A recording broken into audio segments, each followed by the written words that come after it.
et vous pouvez leur faire du bien quand vous le voulez. Mais vous ne m'avez pas toujours. Elle a fait ce qu'elle a pu. Elle a d'avance embaumé mon corps pour la sépulture. Je vous le dis en vérité, partout où la bonne nouvelle sera prêchée dans le monde entier, on racontera aussi en mémoire de cette femme ce qu'elle a fait. Amen. Père Céleste, nous te bénissons ce matin et nous te rendons la gloire comme nous l'avons fait au travers de la louange et de l'adoration. Maintenant, notre Dieu, que ta parole est ouverte, nous te demandons, Seigneur, de nous faire grâce. Grâce de la comprendre. Grâce de saisir le sens profond de cette parole qui est esprit et vérité. Grâce, Seigneur, aussi de nous donner la force de la mettre en pratique.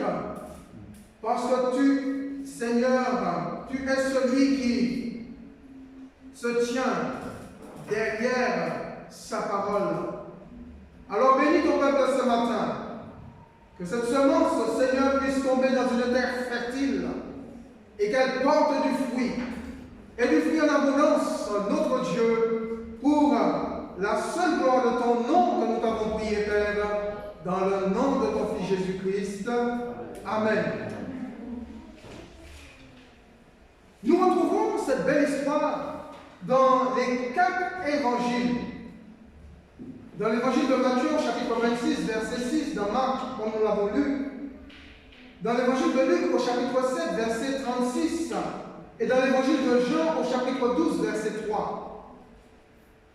Je ne crois pas que ce soit l'effet de hasard, car chaque écrivain va apporter une touche particulière, ce qui nous permet d'avoir une vue d'ensemble sur certains éléments. Maître de la maison, Matthieu Marc parle de la maison de Simon le lépreux, tandis que Luc précise qu'il était pharisien. Déjà, on voit déjà la précision dans certains auteurs. Il nous a dit que, Marc nous dit que Jésus était invité dans la maison de Simon le lépreux, Simon qui était lépreux. Mais Luc va préciser quelque chose, il va dire que ce Simon le lépreux-là, il était pharisien. La femme concernée dans l'histoire, Marc, Matthieu et Marc ne nous donnent pas beaucoup d'informations. Luc précise qu'elle était pécheresse, mais Jean va plus loin dans sa précision. Il va nous donner l'identité de cette femme, qui était Marie, sœur de Marthe et de Lazare. Alors, dans cette histoire, Jésus va dire qu'elle va faire une bonne action à son égard, faisant ce qu'elle pouvait. Alors, le thème que je voulais partager avec vous ce matin, c'est en rompant son vase dans lequel se trouvait un parfum de nard de grand prix, sur la tête de Jésus. La parole de Dieu va révéler 2 grands points sur lesquels nous allons nous entretenir ce matin. Le premier point, c'est la preuve d'amour. Cette femme va prouver son amour à l'égard de Jésus. Et aussi sa reconnaissance. Elle va être reconnaissante de ce que le Seigneur a fait. Et nous allons conclure avec un verset biblique qui va couronner le tout. Alors je voulais ce matin poser une question et vous demander, mais qu'est-ce qu'une bonne action? Qu'est-ce qu'une bonne action? Qu'est-ce qu'une bonne action? Qu'est-ce qui pourrait me permettre de qualifier une action comme étant bonne?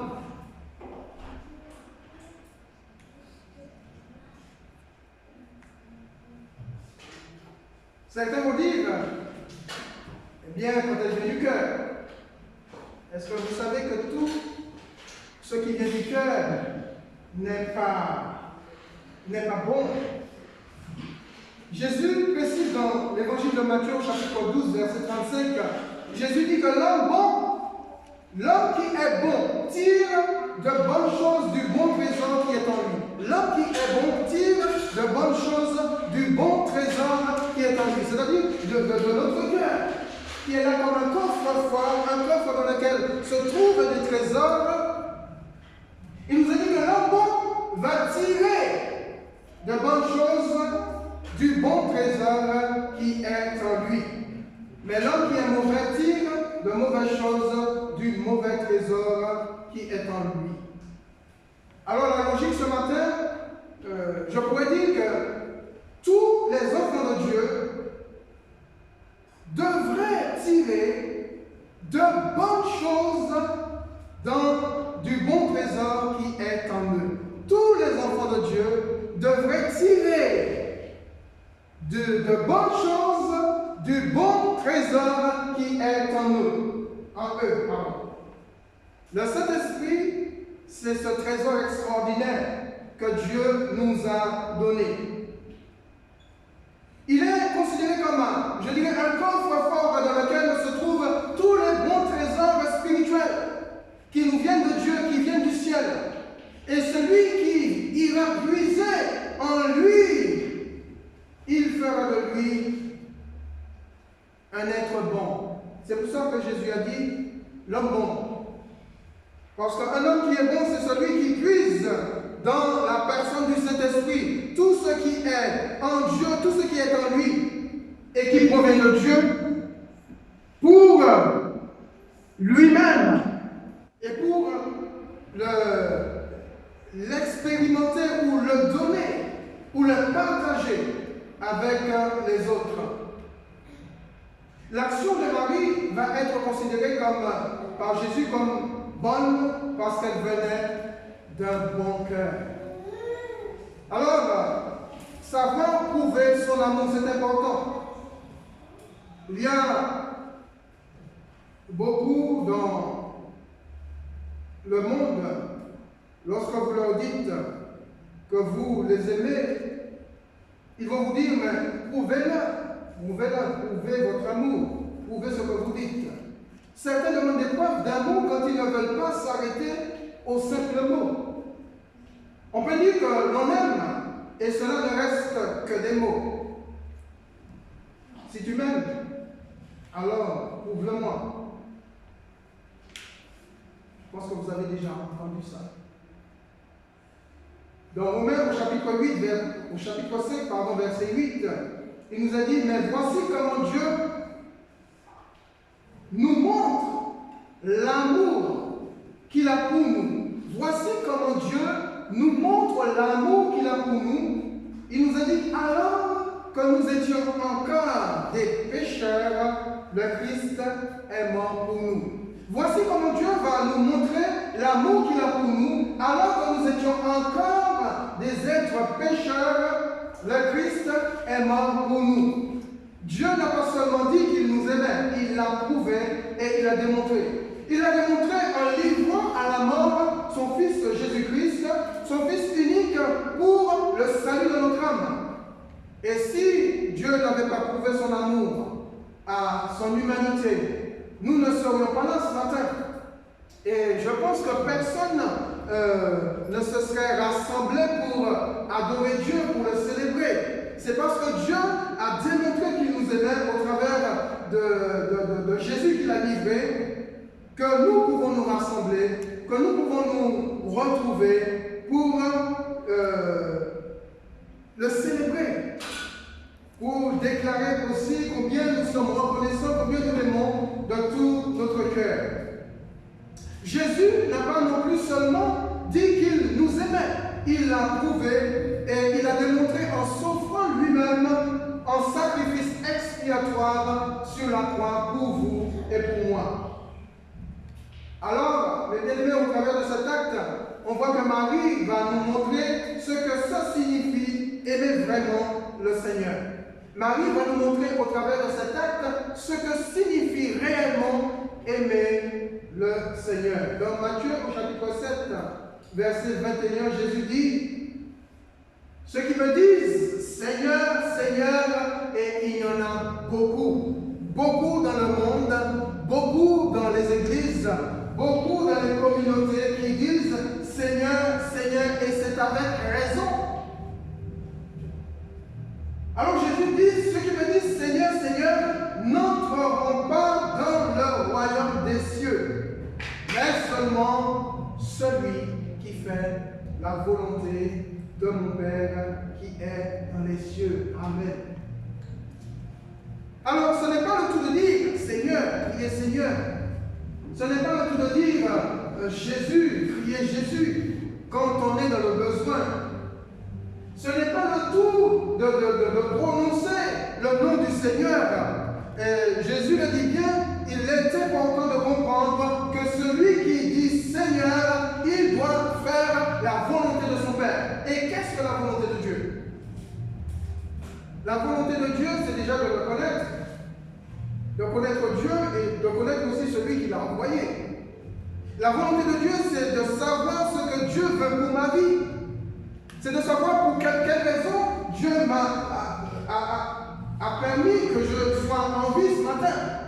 Si Dieu a un projet pour ma vie, la volonté de Dieu, c'est de connaître ce projet et de faire en sorte que je puisse entrer dans le projet de Dieu sans m'écarter ni à droite ni à gauche.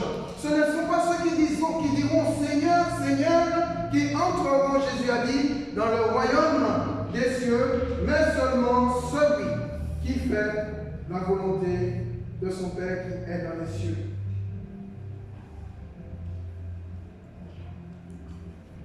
Alors on peut dire au Seigneur qu'on l'aime.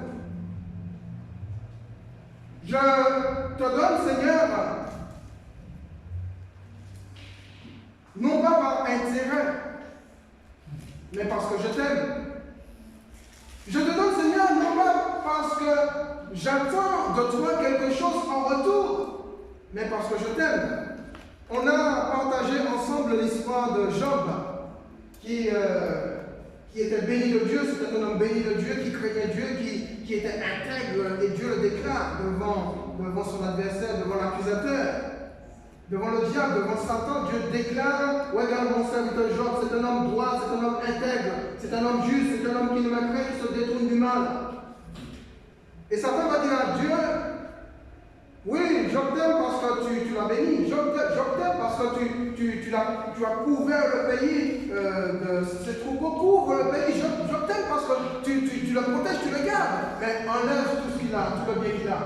Et tu vas voir comment il va te maudire en face. Et il nous a dit que Dieu a donné l'autorisation à Satan de faire comme il avait prévu sans que cela touche à sa vie. Et Satan a tout fait. Il a tout enlevé à Job. Il ne restait que Job, sa femme et quatre serviteurs qui sont venus lui annoncer à chacun à leur tour une mauvaise nouvelle. Mais Job n'a pas renié Dieu parce qu'il aimait Dieu, parce qu'il servait Dieu, non pas par intérêt, non pas parce que Dieu le bénissait, mais parce qu'il connaissait vraiment Dieu et qu'il aimait vraiment Dieu dans son cœur. Alors le diable n'a pas terminé, il va continuer, il va revoir Dieu en disant, et Dieu va lui dire, tu vois mon serviteur Job, tu vois comment il est intègre, comment il est ferme dans sa résolution de rester attaché à moi. Comment il m'aime Job, non pas par intérêt, parce que toi tu pensais qu'il m'aimait par intérêt, voilà, tu as tout pris, mais Job continue encore à m'aimer. Oh, le diable a dit à Dieu, Satan a dit à Dieu, mais c'est pas grave, mais lorsque quelqu'un peut donner tout pour sa propre vie, touche à sa vie et tu verras. Touche à sa chair et tu verras comment il te maudit en face. Alors Dieu lui a dit, parce que Dieu connaissait la fidélité de son serviteur, Dieu lui a dit, vas-y, je t'autorise, seulement touche pas à sa vie. Alors le diable va s'en aller et va frapper Job de l'une seule main. Et nous avons vendredi partager justement cela en ce qui concerne la maladie de Job et les amis de Job qui vont venir le voir. Méconnaissables. Et de loin, ils vont regarder Job. Ils ne vont pas le reconnaître. Il nous a dit que Job prenait un tesson de bouteille et se grattait de la tête, des pieds à la tête. Tellement il était mal en point. Et dans son histoire, il va dire que même les vers le couvraient. Et sa chair tombait en pourriture. Vous vous rendez compte à quel point un homme peut peut être éprouvé, à quel point un enfant de Dieu peut être éprouvé. Rien que pour savoir s'il sert Dieu, s'il sert le Seigneur par intérêt ou par amour. Et malgré cela, lorsque sa femme va voir l'état de son mari, sa femme va lui dire, mais tu demeures ferme dans ton intégrité, maudit Dieu et meurs. Et l'homme sage va dire, tu parles comme une femme insensée.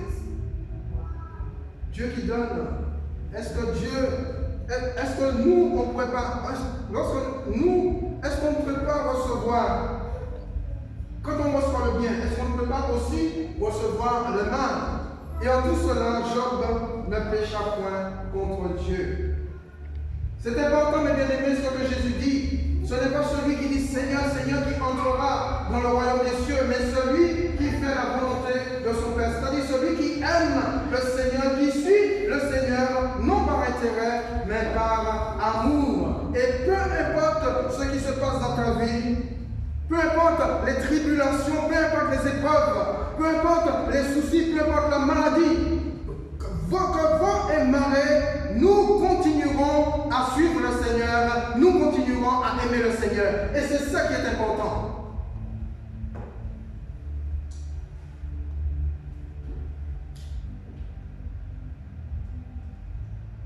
Alors Jésus a dit est en train de nous dire ce matin que les bonnes actions que nous faisons dépassent les frontières de notre environnement.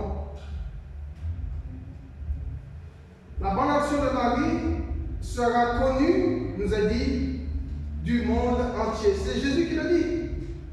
Vous voyez, encore aujourd'hui, 20 siècles après, nous parlons de cette bonne action posée par Marie à l'égard de Jésus. Jésus parle de cette action, de cet acte, comme étant une action prophétique. Sans même le savoir, Marie va embaumer le corps de Jésus avant même d'être crucifié. Je ne sais pas si vous vous souvenez, le premier jour de la semaine, où Marie de Magdala et une autre Marie vont aller acheter des aromates. Pour faire quoi? Pour embaumer le corps du Seigneur. Et elles se sont dit, mais qui nous roulera la pierre pour que nous puissions embaumer le corps de notre Seigneur? Mais la pierre était déjà roulée. Et lorsqu'elle va entrer dans le tombeau, elle ne trouvera plus le corps de Jésus. Il était ressuscité. Donc ce corps-là avait besoin d'être embaumé. Et c'est Marie, par cet acte prophétique, va embaumer le corps du Seigneur. C'est la raison pour laquelle Jésus va dire que cet acte sera connu du monde entier comme la bonne nouvelle, parce qu'ils sont tous les deux liés. La bonne nouvelle et l'acte que Marie a posé sont étroitement liés. On ne peut pas les dissocier. Marie avait de quoi s'attacher à son vase d'albâtre. C'était son bien le plus précieux, car à l'intérieur de ce vase se trouvait une grande partie de ses économies. C'était des années de travail où elle s'était sacrifiée pour en mettant de côté quelques économies. Elle avait investi dans de la valeur sûre. Peut-être qu'à l'époque, la valeur sûre était ce genre de parfum de nard de grand prix, qui était conservé dans des vases taillés et sculptés dans de la pierre blanche. Le contenu était important, mais le contenant aussi.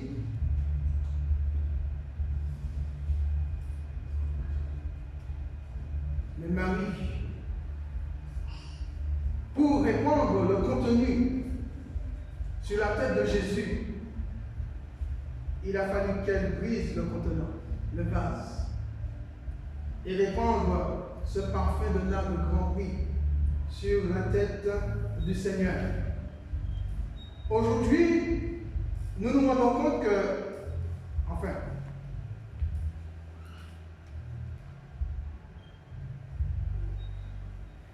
on se rend compte, je dirais, davantage que sur la terre, il n'y a pas de valeur sûre. Que ce soit sur le plan monétaire, que ce soit sur le plan immobilier, aucune valeur terrestre n'est sûre. Et on voit que là où certains plaçaient leurs valeurs comme étant des valeurs sûres, une petite maladie du nom du Covid-19 qui ne sort, je ne sais d'où, est en train de mettre par terre toute l'économie mondiale. Vous vous rendez compte? Une simple maladie. Une simple petite maladie. On n'arrive pas à la maîtriser. On ne sait pas d'où elle vient, d'où elle sort de quelque part. Et elle va mettre toute l'économie mondiale en difficulté. Et je crois que Dieu est en train de nous dire, rien qu'au travers de l'acte posé par Marie, là où nous devrions placer notre confiance, dans une valeur sûre, dans une valeur stable, qui est notre Seigneur Jésus-Christ, dans la personne de Jésus qui est une valeur sûre et stable. Les maladies, les difficultés, les épreuves de la vie ne toucheront jamais à cette valeur sûre. Jésus restera toujours une valeur sûre et stable. Et tous ceux et toutes celles qui ont placé leur foi et leur confiance dans cette valeur sûre et stable ne seront jamais déçus. Il y a ce matin une bonne nouvelle pour nous au travers de ce vase brisé. C'est que la parole de Dieu est en train de nous dire et de nous démontrer par tout ce qui arrive que la valeur sûre dans ce monde dans lequel nous pouvons investir et compter, c'est en son Fils Jésus-Christ. Pourquoi?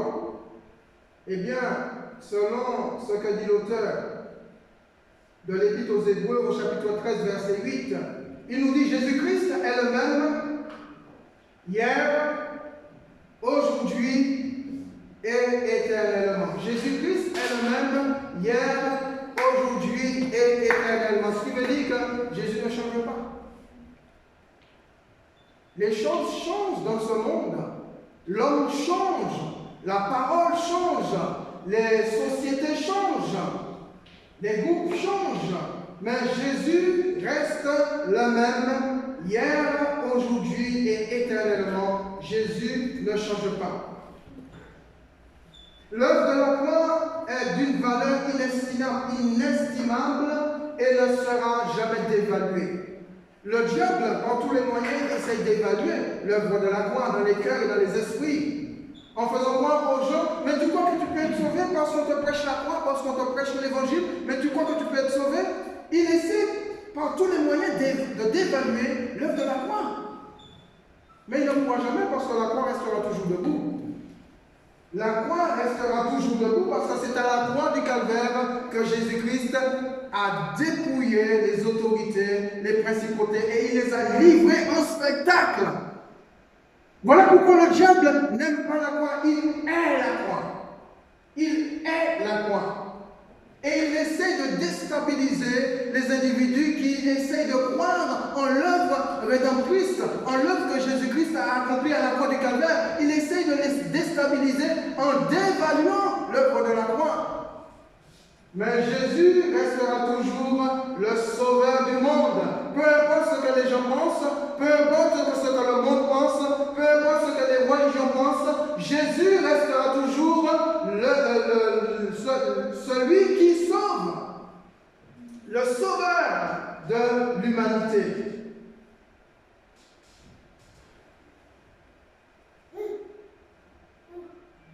Marie a évalué les choses. Elle a évalué ce qu'elle avait de bien le plus précieux avec Jésus et elle a fait son choix. Elle a préféré donner à Jésus ce qu'elle pensait avoir de la valeur pour elle.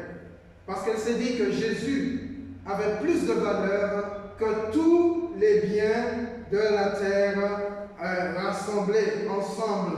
Jésus avait plus de valeur que toutes ces choses. Et lorsque vous faites une bonne action, les gens se rappelleront toujours de cette belle action et aussi de celui qui l'a posée. C'est comme aujourd'hui, au travers de ce texte que nous avons lu, nous nous rappelons de cette belle action posée par Marie, la sœur de Lazare. Et son amour, l'acte d'amour qu'elle a posé va nous pousser vers une reconnaissance. La reconnaissance est une preuve d'amour. Le fait que Marie ait brisé son vase en présence du Seigneur est signe d'une vraie reconnaissance à son égard.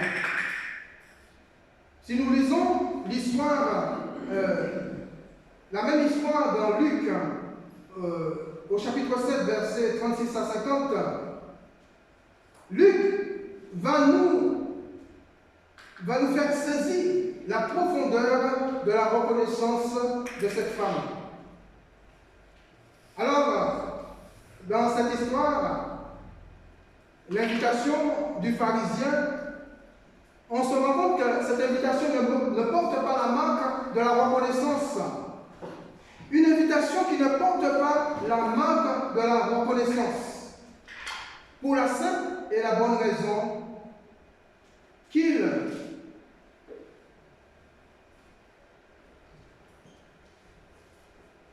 premièrement, il va mépriser cette femme.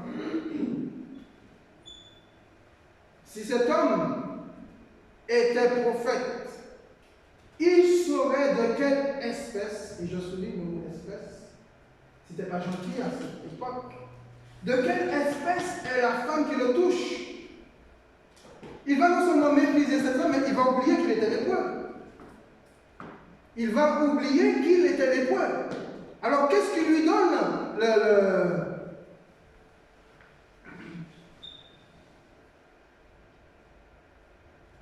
Qu'est-ce qui le pousse à mépriser cette femme alors qu'il est lui-même atteint de la lèpre? Ensuite, il va juger le Seigneur. Si cet homme était prophète,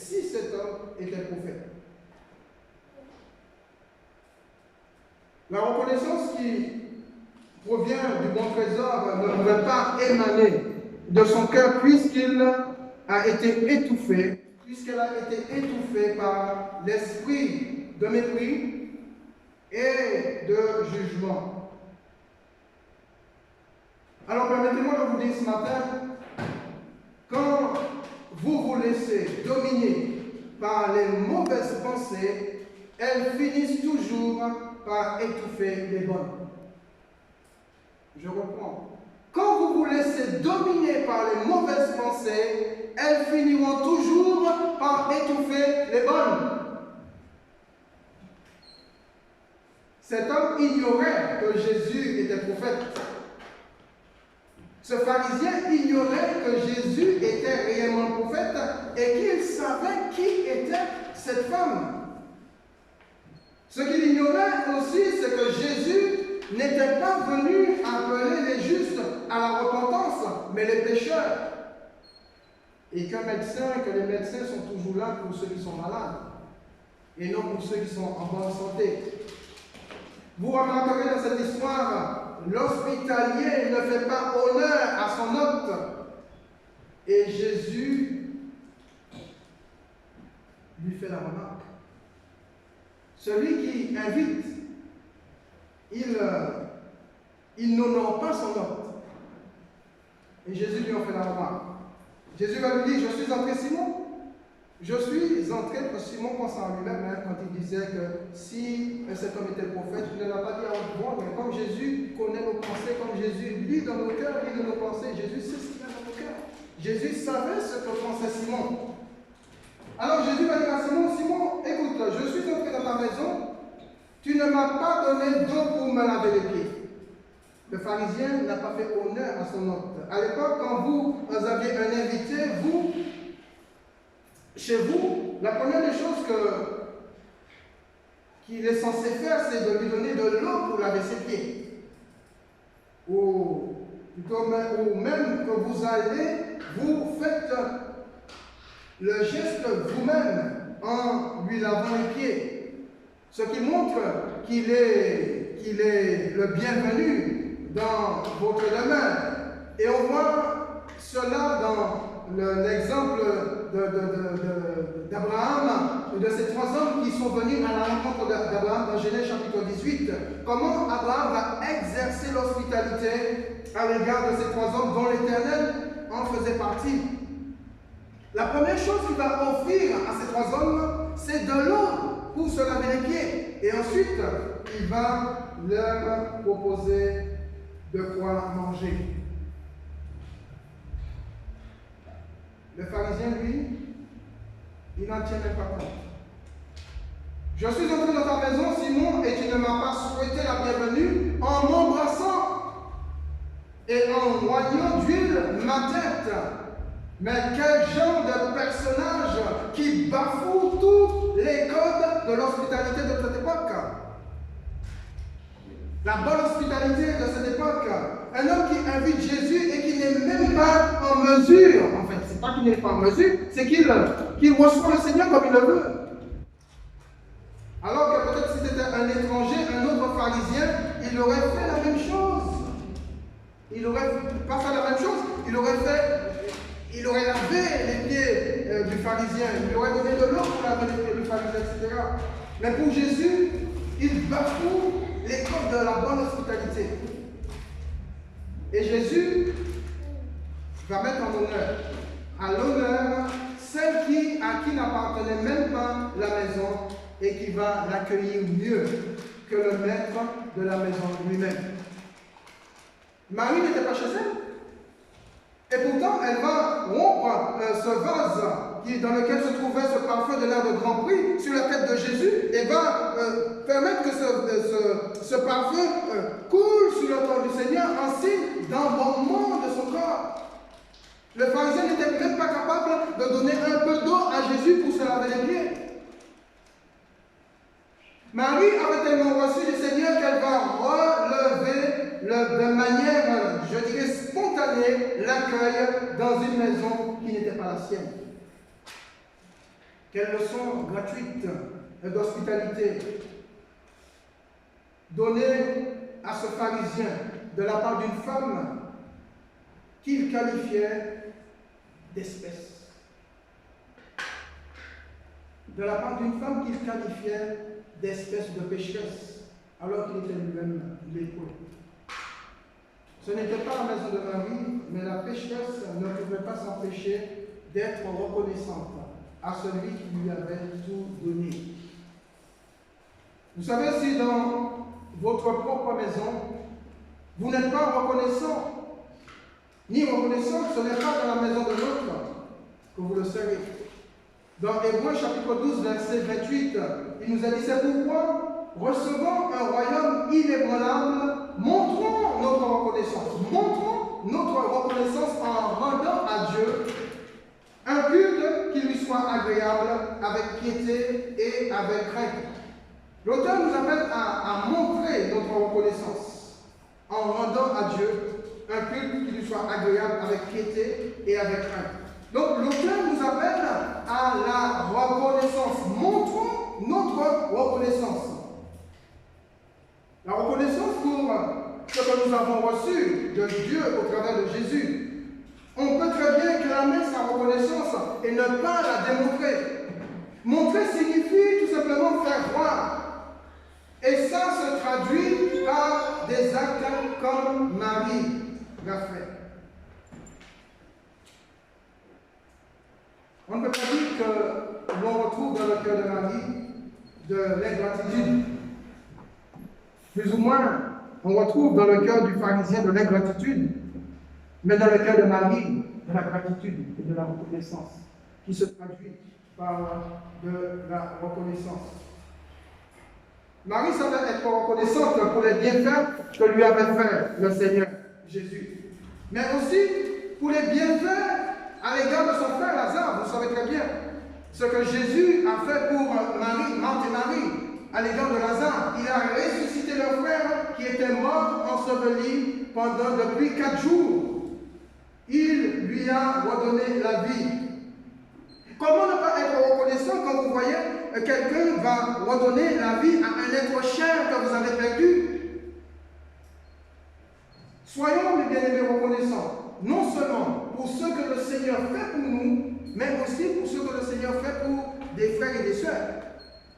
Même si le Seigneur ne fait rien pour nous, le simple fait qu'il nous a donné le salut, soyons reconnaissants. Même s'il bénit mon frère plus que moi, il bénit ma soeur plus que moi, eh bien je bénirai toujours le Seigneur. Je bénis le Seigneur pour ce qu'il fait pour mon frère.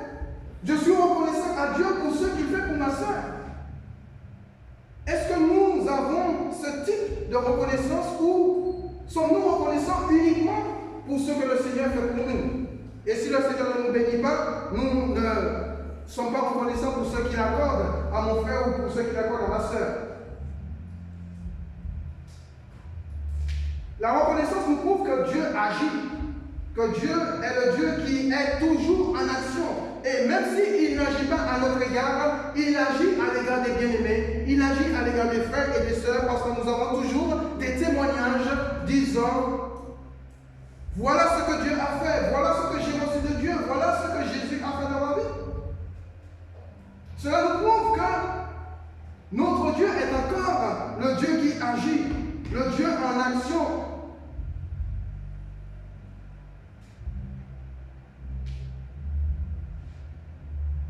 Nos cœurs débordent-ils de reconnaissance, de gratitude à l'égard du Seigneur pour le salut, la délivrance, la paix, la joie, l'amour et tous les bienfaits qu'il nous accorde chaque jour? Est-ce que nous sommes reconnaissants? Quels sont les actes que nous posons, les actes de reconnaissance que nous posons à l'égard de notre Dieu?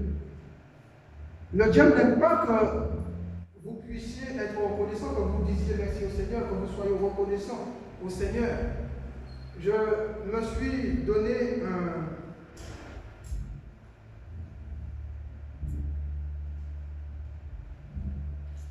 Je me suis dit, après chaque journée, la première chose que je vais faire en entrant, c'est aller dans ma chambre et remercier le Seigneur pour la journée que j'ai passée. J'essaie d'être fidèle, ce n'est pas toujours facile parce que des fois j'oublie. Et je sais que ces oublis-là ne proviennent pas de moi. C'est le diable qui fait tout pour me faire oublier de pouvoir remercier le Seigneur, être reconnaissant pour ce que le Seigneur a fait tout au long de cette journée. J'essaie d'être fidèle là-dessus. Et je prie le Seigneur qu'il me rappelle toujours, après chaque journée de travail, quand je rentre à la maison, la première des choses que je fais, que je dois faire, c'est le remercier pour la journée qu'il m'a permis de passer dans sa présence. Alors, faut-il que le Seigneur nous implore, nous supplie, ou même nous arrache de la bouche la reconnaissance? Personne n'a jamais demandé à Marie d'apporter ce vase d'albâtre. Et quand bien même elle l'a apporté dans la présence du Seigneur, personne ne lui a demandé de briser ce vase et de laisser répandre ce parfum. Elle l'a fait de son cœur, elle l'a fait parce qu'elle aimait le Seigneur, elle l'a fait de tout cœur. Et c'est certainement pas le Seigneur qui le lui a demandé. Elle l'a fait volontairement.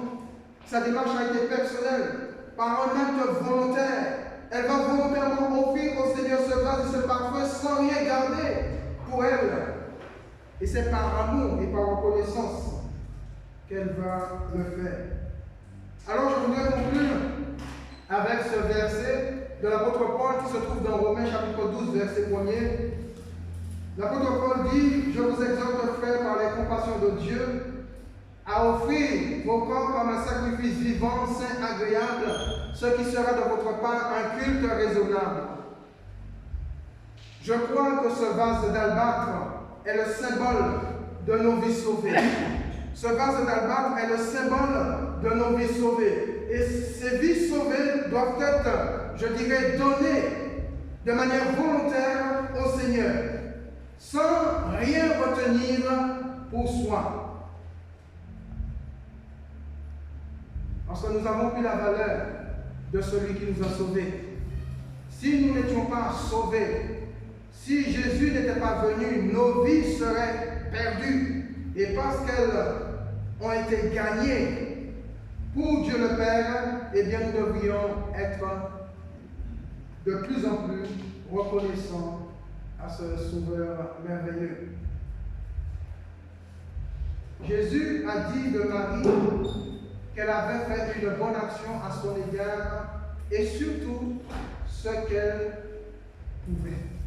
C'est surtout ce qu'elle pouvait. Alors, Dieu ne va jamais nous demander de faire ce que nous ne pouvons pas.